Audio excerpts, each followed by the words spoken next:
What I got, you can't buy.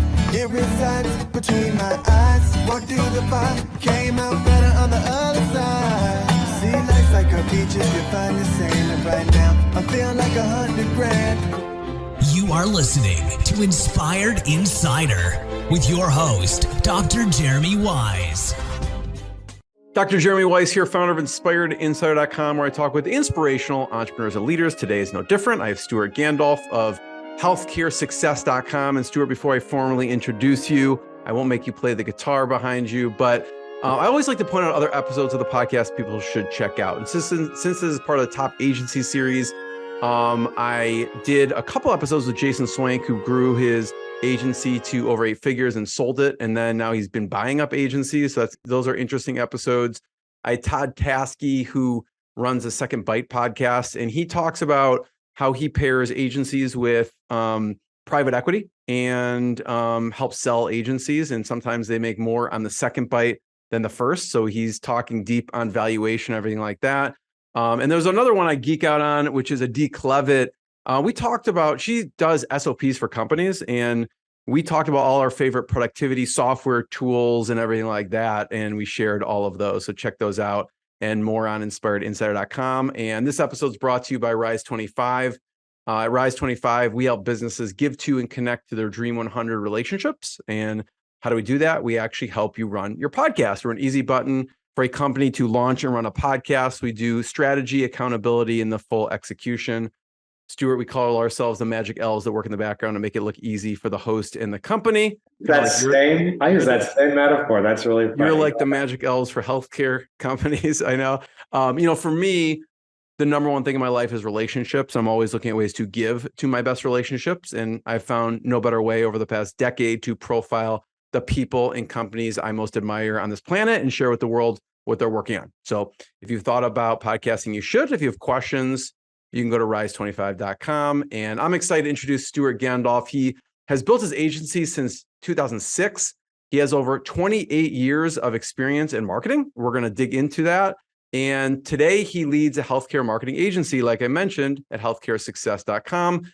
Their agency specializes in healthcare marketing, medical advertising. They focus on delivering patients, influencing doctors, building brands, and ultimately generating ROI. And they work with doctors, hospitals, manufacturers, pharmaceuticals, and other healthcare clients. They also have free information. They practice what they preach. You can go to healthcaresuccess.com. They have a blog. I think they have over 20,000 subscribers there that, tune in. So, Stewart, thanks for joining me.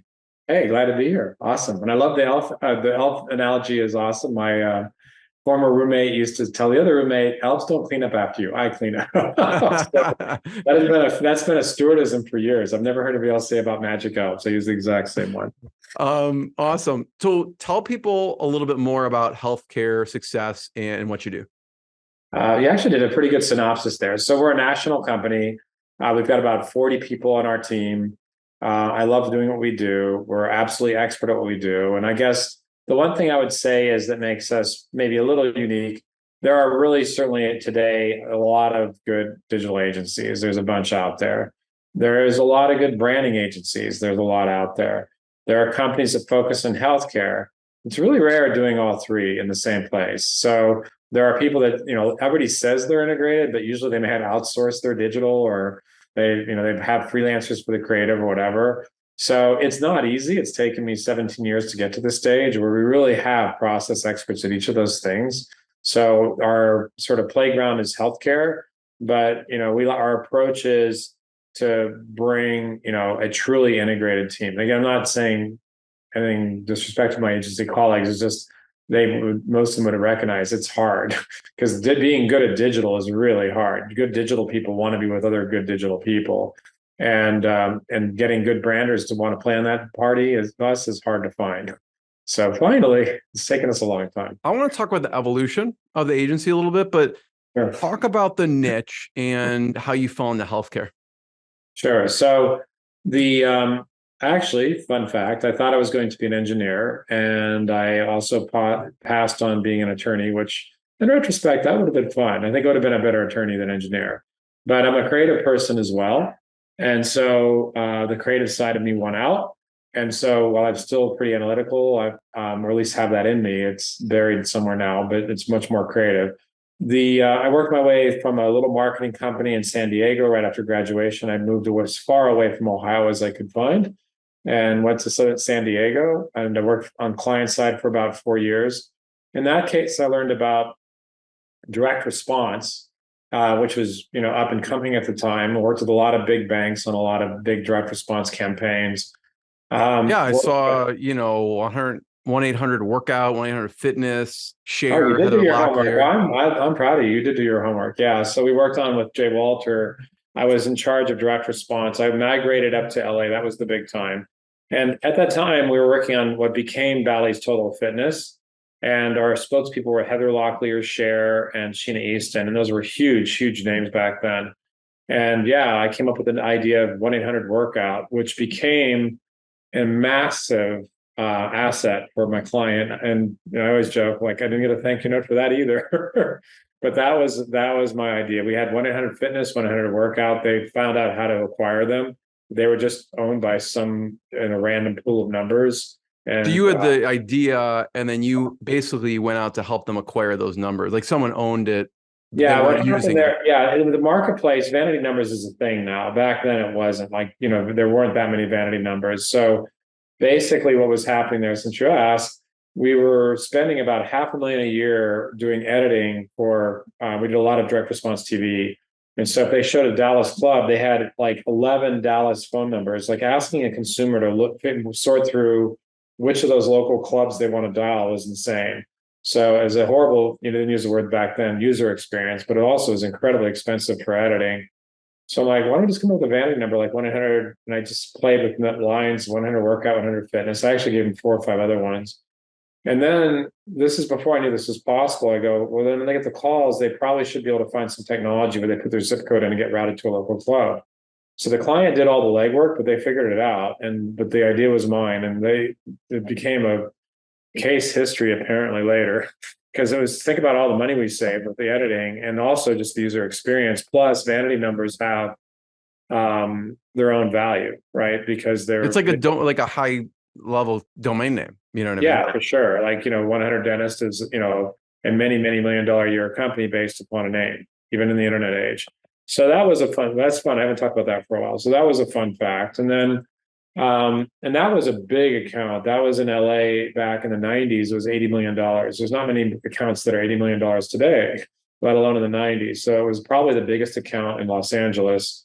And but I honestly hated the big agency life. It just was very political. And what did you not like about it? I'm just not political. I'm very straightforward. I'm like who I am with you right now. I'm this way with clients. I'm this way with everybody. And it's like, when you get to big agencies, sometimes, at least my experience was, it just was very much about my own career and, kind of politicking through. And it's like anti-Stewart. That's just not my personality. I'm not saying it's bad. It just wasn't me. So I actually left the business for a while because my printers were making more money than me. And I was working, 18 hours a day. So I ended up trying to be a salesperson for a commercial real estate company. And from there, actually, fun fact, I was finally going to make it after 4 years of starving. And then the LA riots happened and all my buildings were in the burn area. So wow, all those deals, they didn't burn up, but they crashed. All the buyers got cold feet. So I took a job with a little company doing marketing for individual doctors. And this is like 90s sometime. And I thought, how do you guys make any money doing this? Like, this is crazy. I was used to, a piece of an $80 million budget. But it turned out that their model was to have speaking, and I'd never spoken publicly in my life. So it's sink or swim. I had to speak to a group of audience for 3 days and with 5 weeks prep. And I succeeded. I swam. And so I spent the next 10 years, growing to become VP of marketing of that company and speaking around the country. And what was helpful about who were you speaking to at the time? Mostly private practices. So it was like a conference, like you was your own internal conference? It was our own seminar. Our own seminar. So, and then I learned then I became the VP of marketing. So I was promoting the seminar. But that experience I tell my team often, it's amazing how helpful that experience was, because I got used to working in an interactive environment for 3 days with a bunch of doctors. So not only did I learn a lot about healthcare, I learned a lot about being good at my feet and communication skills and things like that, that I wish I could just take this in my brain and give to people, but I can't. But that really helped. That was the basis of what became my company later. So I took a break from that after a while during the internet Yeah, age. because you were doing that for over a decade, I think. Yeah, for about a decade. Yeah. And then during the internet age, the beginning of the internet, I took a break and got into some entrepreneurial things, which were all profitable. I was actually the equivalent of a fractional CMO for a few years there, working for 3 different companies.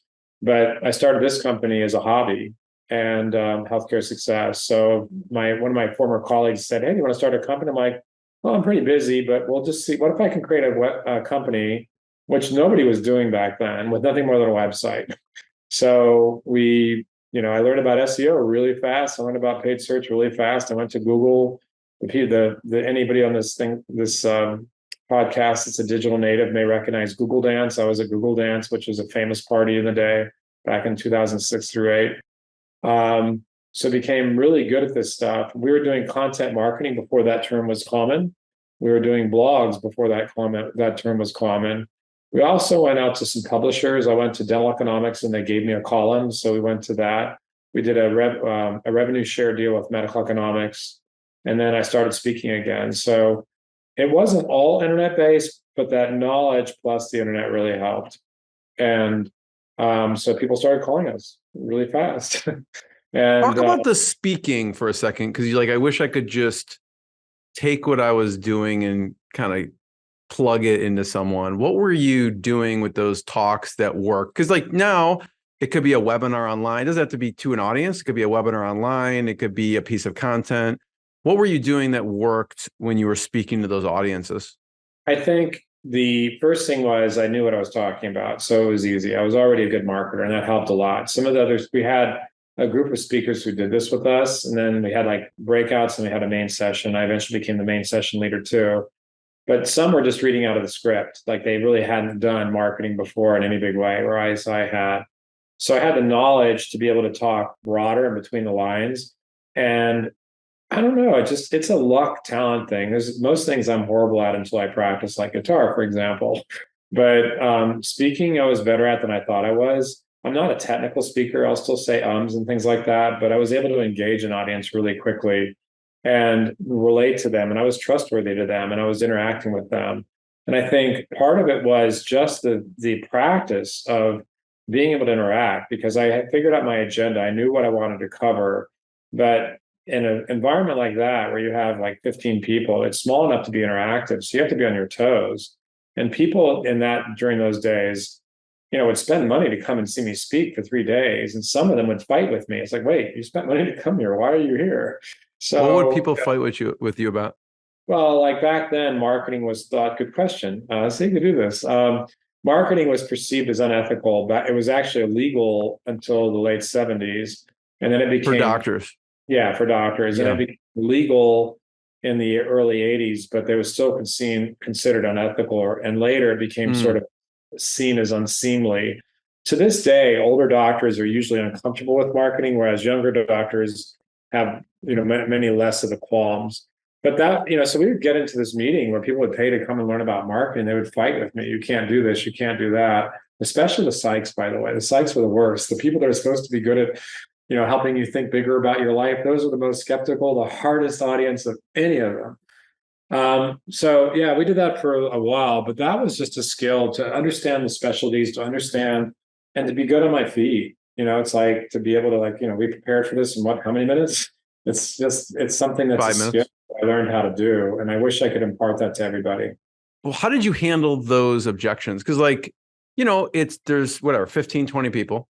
And you have a doctor questioning your authority somewhat in front of a group.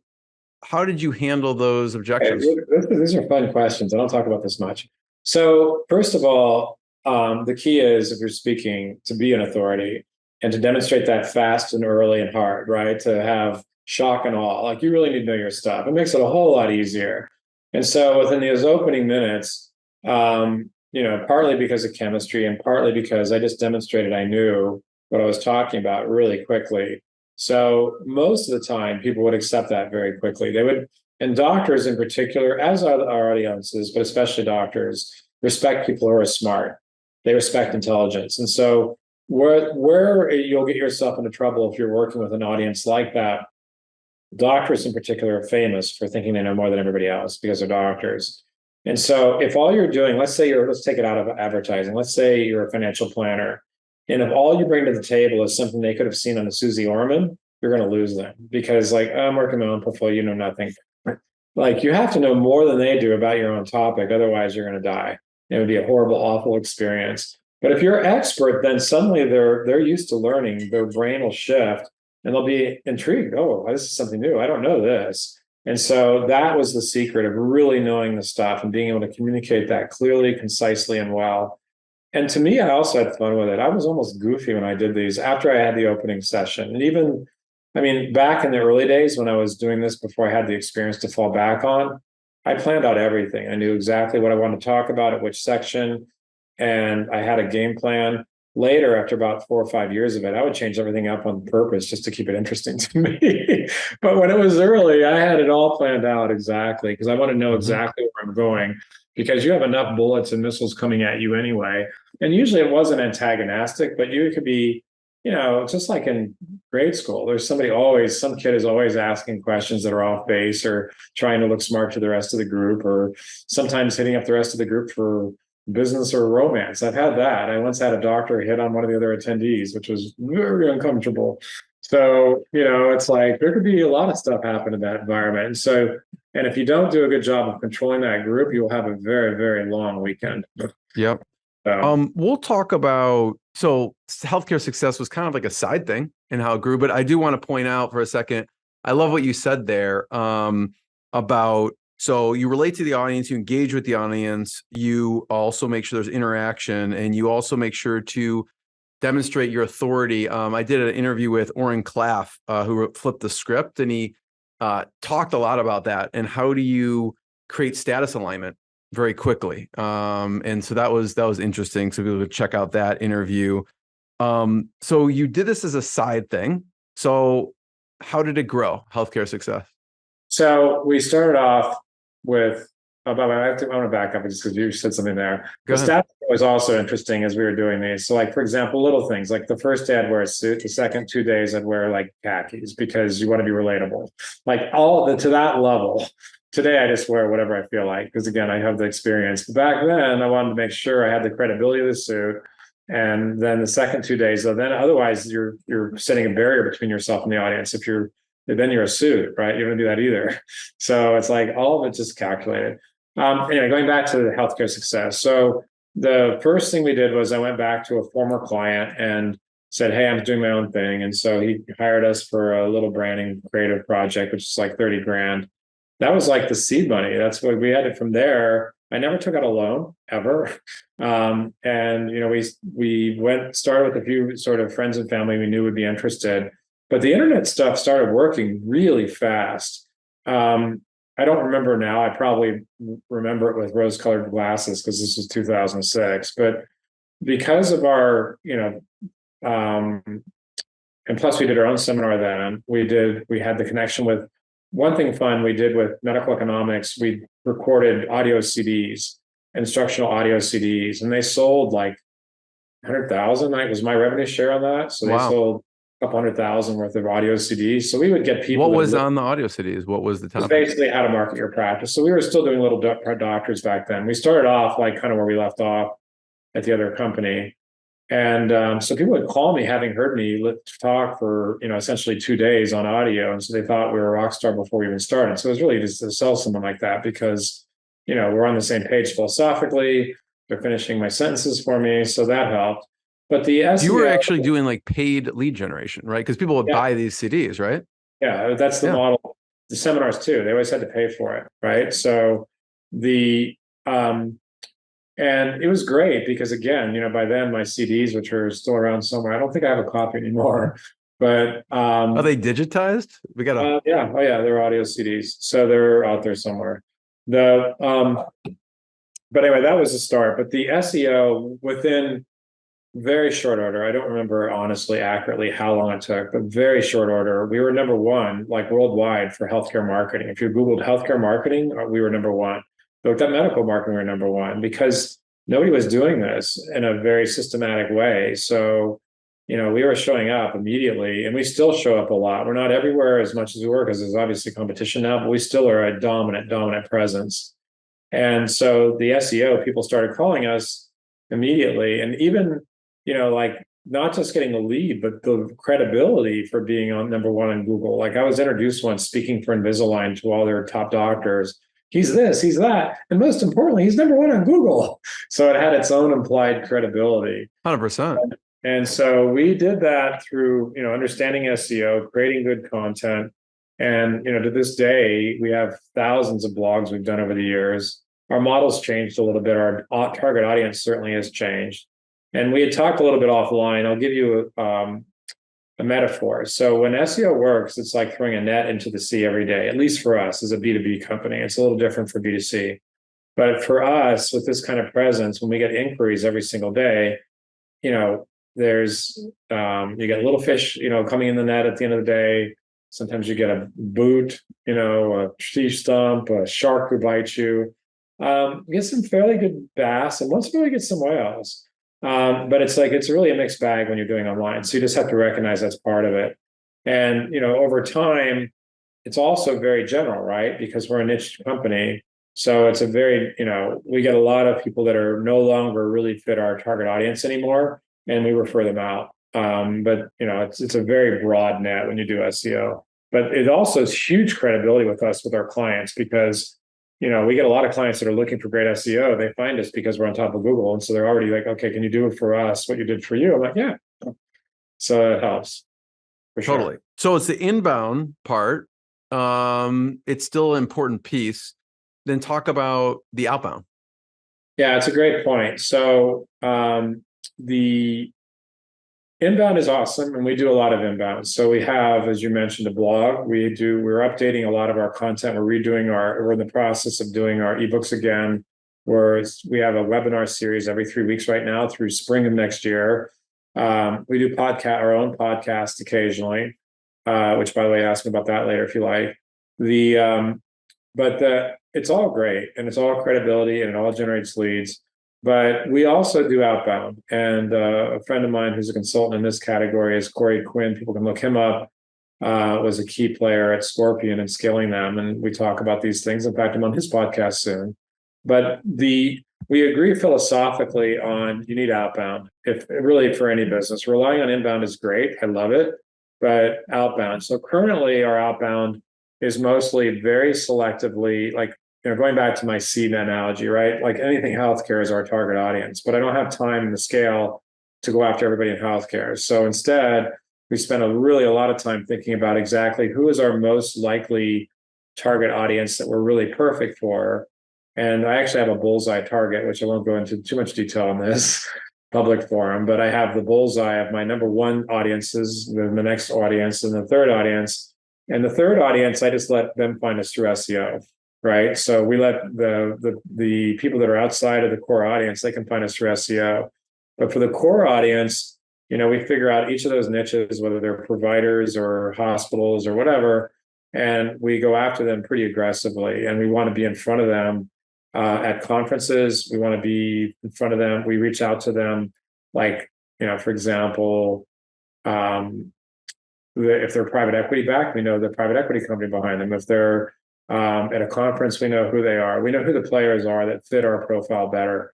We know the investment banker who sold them. We know their accounting firm sometimes. Like, we have enough knowledge of who the players are or the consultants who work in that field. So once you're in that sort of ecosystem and have the credibility, it's a little easier for us. But we're very targeted with that, and that's important. We don't want to go after just anybody because if you have limited resources, you want to go after your A list. And A doesn't necessarily mean the biggest, it means the ones you're best suited for. Talk about the evolution of your services when you first started, what you offered, and then These are great questions. This is fun. I haven't thought about this stuff for a while. So when we first started, as I mentioned, we kind of did not a mirror image of what we used to do, a little better image of what we used to do, but it was like we're just getting started. And I'm an entrepreneur, so I just jump in and figure it out. It's a fun fact. One of the people I used to work with tried to do what we did, and she had her office space rented, she had her furniture, she had her filing cabinets with little labels, and she goes, "Wait, I need clients." I did it the opposite way, and we found clients, then we figured it out. So, I mean, seriously, we didn't think of any of that stuff until we had clients to deal with. Then we worried about it. But the back in the day, even though we were doing a lot of digital marketing for ourselves, we did a whole lot of branding, creative stuff. So we would do like brochures and branding and like traditional advertising, because most clients weren't really ready yet for digital.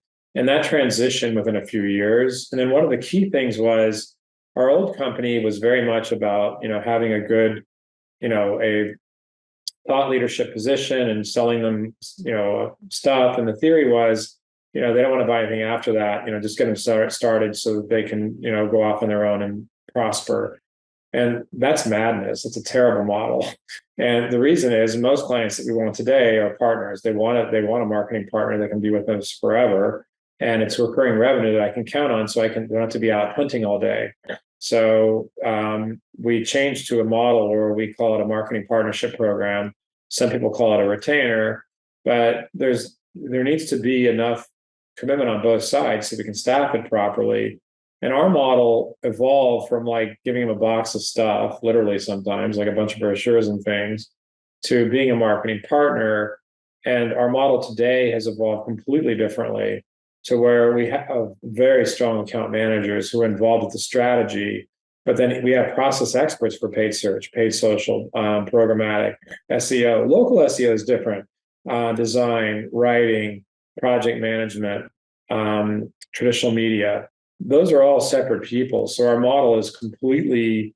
So when you go to services, you could see now under the digital marketing, if you're listening to the audio, there is a we're looking at actually a screen share of healthcaresuccess.com. If you go to services, you have digital marketing, SEO, paid search, social, programmatic display, CTV, content marketing, reputation management, website design. Under marketing strategy and planning, branding, creative services, traditional advertising, multicultural marketing, B2B marketing to doctors, and HCPS, staff training, reporting, analytics.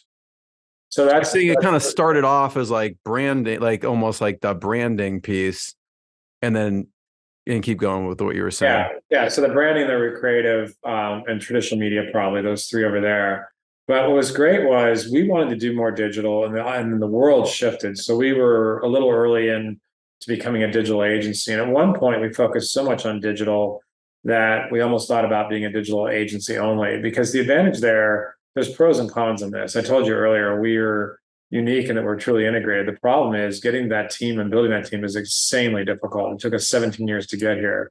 So if you're a digital only firm, and I'm, some of our colleagues and competitors on this call, it's really a lot easier to scale. If all you're doing is paid search and SEO, that's really scalable, right? You can only have a key, you get really good at one little sliver and you do it over and over again, and it's more profitable. If you're truly doing all this other stuff, there's a lot of moving parts, so it's a lot harder. So the advantages are, though, that it's a competitive advantage because few people do that. The disadvantages, profitability and mechanics are much harder. So there's a moat, though. Yeah, right. And so that's actually another thing. So this is just, for those of you on the audio only, showing just some of our team members. Not all of our people want to be on LinkedIn. So some of them are hiding behind the scenes here. I'm sorry, LinkedIn or our website, but these are some of our process experts that are on our team. And I love our people. We've got some great people. Talk about culture. And I know there was a big shift. I mean, there's a lot of big shifts in healthcare and for your company with the pandemic. But let's just tackle the staff, because you had an office, and how did things shift with the culture and the team? Yeah. And we could branch out from there. Sure. So in 2019, at the end of the year, I made the brilliant decision that I want to scale our company. And I brought in 3 new executives all at the same time at the end of 2019. A new managing partner who in the ad agency business is kind of like a president, a new creative director, and a new director of client service. And COVID happened, like, as you guys know, weeks later. I only met the creative director one time. That's how this worked. Because a friend of mine is a neuroscientist, and he told me what was happening because he's a scientist.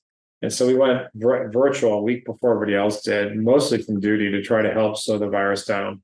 And so we evacuated in the rain with a brand new management team. And culturally, that was brutal because they never really had a chance to understand my company. They never had to understand our culture. And so now we're all virtual. And so it was tough. It was not easy. And I feel like in retrospect, at least I'm pretty convinced at least one or two of those people weren't fits anyway. I'm pretty sure I could have saved at least one of them. But being in a pandemic was really tough. And then as I joke, when pandemic hit, we never, went to our knees. We went down. We lost some revenue, and we went from profitable to losing a little. But it was, that wasn't the issue. It was really more people. So as I, joke sometimes, we had some nice people who, were not very effective. And we had some effective people who weren't very nice. So we took the opportunity to make a few changes to our team. And we loved everybody, but we had to make the decision we had to make during the pandemic. And but then we just had, like a lot of agencies, just a ton of different things happening with people deciding they want to get out of the business or turnover, people want to go back to grad school. It was just a really tumultuous time. And then I renewed my office space, which was up in May 2021 for a couple of years, actually twice, and nobody wanted to go back. So, and then what we looked around is we had started acquiring virtually because we were virtual. We hired some of our best people were virtual. They could not come into the office. And today, probably half our team, I could say everybody come back to the office, but more than half the team couldn't. And almost everybody we've hired in the last 2 years, some of our best people ever, are all too far to come in. They're in other states. So that's been a challenge, but I'm happy to report at the end of all of this, despite the challenges of having turnover, like I said, like a lot of people did during the pandemic, despite going virtual, culturally, we're back. Like we're kind of where we want to be. What do you do to maintain culture now virtually? So by the way, it's never enough. I wish we could do more. We fly everybody in twice a year. First of all, we have a summer party and we have a holiday party. So that actually helps. People really like that. We also have a wrap-up meeting that we do most Friday afternoons. And sometimes they're just simple shout outs. Sometimes we do video games or, games led by different team members. We also, for those of them people that are local, we have events sometimes at my house, something informal, or sometimes we'll go on hikes together or whatever, or go to the beach. So for the people who are local, it's a little easier. We also, benefits-wise, has one of the things that's been really helpful for us. We have 3 weeks of PTO to start. We also have all major holidays on top of that. And then on top of that, every month you get at least 1 3-day weekend. So on the weekends where there's no formal holiday, we have an additional Friday off, and our employees love that. We work really, really hard. Oh, and then on top of all that, we have a holiday break for a week, a week off during Christmas and New Year's. So our team loves that, and I think they're really appreciative of that. And so that said, it's never over, right? And it's really easy to feel isolated.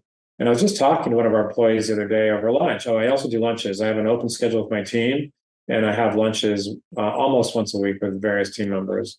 Usually they request it, sometimes I request it of them. But even one of my biggest advocates for being digital was telling me, well, now I'm a young parent and I'm feeling a little lonely. It's like, so you have to do this stuff. And so, those beers and tacos with employees are every bit as important as anything else we do. And we do that to the extent we can. It's not perfect, and it's harder with the virtual team for sure. Yeah, we've seen that too. Some people actually they're getting lonely at their house working, and they want to go in somewhere and be with people. We were thinking about, I just did a poll. I would do it. There's some cool workspace out there, especially if the workspace was next to a restaurant. Like our old space was beautiful, and you can see pictures of it on our website. If you look around, you can poke around and find it. We had a beautiful space. But nobody wanted to go there, and not being next to a restaurant is a deal killer. Today, with so many office spaces, if you have to get in a car to go to a restaurant for lunch, it's just a deal killer for me anyway. So we looked at some cool, very cool, modern hip space, but I'm not going to spend even at half the space we used to have, $10,000 or $15,000 to be there by myself. That's stupid. So until I get a groundswell of people really are serious about going back, we won't. But if somebody wants to go to WeWork or whatever, we can. Yeah, I've heard there's been a few that have been saying that's what they're doing. They're just getting a membership to co-working space and people can go if they want to go, type of thing. You mentioned growth and like your bullseye target. And I love how you talked and broke down about knowing the different players in the space. And we were chatting before we hit record on growth. And one of those things, it's almost counterintuitive of what you're saying, which is the way you're able to grow is you're saying no a lot more. Can you just dig a little deeper? For sure. That is a lesson I'd heard for years, even from my CPA, who's not a normal CPA. My CPA built the largest independent accounting firm in Southern California by buying 100 accountants. So he's not a normal guy. And even he told me that, it's going to be really hard for you. You're going to want to like do whatever comes across the door, but you'll never get anywhere if you do that. And it took us forever to learn that lesson. I don't know. I was just stubborn and stupid on that. And finally, not very long ago, we had a client that just was a horrible fit and was antagonistic from the beginning and was a small client for us. And again, when I say these things, I'm being sort of very informal. I'm not being disrespectful in the least, but when you take on a client that's too small for your roster, it's a challenge because to them, it's a lot of money. And to you, it's not enough to really service properly. So who wins in that equation? Nobody. So it's not like I'm being greedy. It's just I needed to have enough revenue to support it to the way they're happy. And if they're not, they don't fit that category. I really do want to help everybody. There's a teacher in me. I really do want to be a servant leader and help everybody, but I just figured out I can't. And so today, it's part of the reason why we do content is when somebody's too small for us to service, we're like, read our blog. It's fantastic. And we know, some like sort of freelance guys who do stuff that we refer to once in a while for those guys, because it just, like my people are all six figures. They're all expensive. And nobody, so far, nobody yet is in 17 years has offered to volunteer for a client. So they all have to be paid, right? And, I always talk about that. It's like, so there's no volunteers in my team. So it's like, when we get these phone calls, like, well, I'll pay you on commission based upon results. Like, yeah, no, can't do that.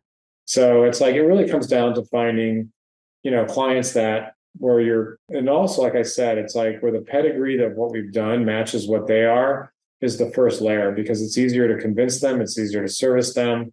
And we work with people outside of that layer all the time. But, again, if you're going to focus your energies on outbound, focus it on who you really want. I would like to actually mention something, to promote you guys and what you're doing on the podcast. So we've done podcasts as well. And so when we do podcasts, I'm not active on that right now as much as I was. But when we do, we reach out to people we want to do business with, or at least know. And so you've had people from the Cleveland Clinic on your podcast. You've had some impressive. So that's a great example. So even on Cleveland Clinic, who we're done business with directly, one of my favorite guests from Cleveland Clinic, I've had multiple, is Jim Merlino. He's a longtime friend, and we're friends, and we're lifelong friends that came out of that. And so we're able to share knowledge at the highest level with our audience. And Jim's a fascinating guy. We have lots of people like that. And so sometimes when we do the podcast, it's for outbound, and once in a while it doesn't result in business. It does happen. But it's part of the aura of the whole thing and creating really good content. Like, going back to what we were talking about earlier, I'm pretty confident in our content is really at the front end of the pack there. It's like maybe not number one, but it's pretty good. And so the top 90th percentile for sure. And so that's how you get a good following, and it just makes everything easier, right? I'm not saying other people don't do good content, they do, but ours, we have a high standard of quality. And that's actually, as we've evolved. Back in the day, it was about quantity. I went to plug for Bruce Clay. If you're SEO aficionado, I went to Bruce Clay's training in Simi Valley. He's kind of like the godfather of SEO. And back then, that's how we learned about SEO, through Bruce back in the day. Their comment there was, if you're doing a blog a week, do 2. If you're doing 2 blogs a week, do 4. If you're doing 4 blogs, do 8. So it was really about quantity. It's kind of like a personal trainer for your SEO. Yeah. So we we bought into that, and we were doing 4 or 5 blogs a week. Now we do one thoughtful blog a week, and then or some piece of premium content every week. So we'll do an ebook or a blog or whatever, but it's more thoughtful, it's less frantic, and it's smarter and it's better. So, Stewart, I have one last question. I really appreciate your time, sharing your journey, your leadership, your thoughts on culture. It has been really valuable. Last question is just resources. What resources have you found valuable over the years? It could be a book, a podcast. It could be just a person, like you mentioned, Bruce Clay. What are some resources people should check out that you've learned from? It's funny. That's like top of mind. It's hard. I've got a whole library over here. I could kind of go look through them. Yeah, list a few of your I got favorites. started with, I did a lot of personal development actually in the day. And so I did one of those sort of California seminars where everybody hugs each other at the end. And I did Tony Robbins and, Zig Ziglar and all that. Brian Tracy. My wife and I to this day quote Brian Tracy. What was this thing he always says? Eat that frog? No, it's like Brian Tracy's was like, leaders work hard. I've got to get back to work. That's it. So lots of that sort of stuff. Today, a lot of the stuff I learned from is, I'm just voracious online, and I mentioned Corey Quinn starting his own thing. There's a fair number of blogs that are leading blogs, like for David C. Baker and Drew McClellan. Have agency blogs on how to create successful agencies. Carl Sakis is another guy. So, I still read books, but the online stuff is just so much. I had on my podcast, the conversion doctor, I'm spacing on his name at the moment, last week. So I also will interview people I think are smart, right? And so, that's a way to keep learning. The books, I read books on the books I'm reading today, usually on marketing or not on marketing. The marketing books, the marketing stuff is available and happening so fast online that there's just so many blogs out there that we read. I look at LinkedIn increasingly. We have a bigger presence on LinkedIn too. And then, so today I'm mostly interested in scaling and leadership. And it's funny you mentioned that word leadership. I started this, I was a total entrepreneur, and I had always, this might be helpful to your listeners. I had always, since 1988, when J. Walter Thompson, or 1990, whenever I left there, I haven't had a real job since. So, I got into commercial real estate. And then when I was doing the speaking, I was technically an employee, but I was really my own sort of unit, my own business unit. And then I got, the various things I've done. I've been very entrepreneurial. So I started this company with a partner and bought him out a few years later, but I learned how to manage on the job, and that wasn't easy. If I had to do it over again, I might have stayed in the corporate hierarchy a little longer to learn stuff the easy way on somebody else's dime, because it's really hard being an entrepreneur and not having any really good management experience. That wasn't easy. But I have learned over the years experientially, and things like, for example, I've been told by mentors forever, hire slow and fire fast, and I would do the opposite. So that's a very, very expensive lesson, right? Because then if you hire the wrong people and keep them on your team, it's demotivated to the players. And so, I'm a bonehead in that way. I've had to learn a lot of things that people told me. I had to learn it experientially myself. So if you've heard these kind of things before and you're not doing them, trust me, it'll be easier if you finally listen to people who are giving you this advice than going it the hard way. I love it. That was helpful to you. Yeah, Stewart, thank you. Everyone check out healthcaresuccess.com to learn more. You can check out the resources, their blog. And Stewart, I'm going to be the first one to thank you. Thanks, Stewart. Thanks Thanks, for having me, by the way. I'm easy to find. Link into me if you want. And great. Nice meeting you, and best wishes to you and everybody else. Thanks. What I got, you can't buy. It resides between my eyes. Walked through the fire, came out better on the other side. See, life's like a beach if you find the sailing right now. I'm feeling like $100 grand.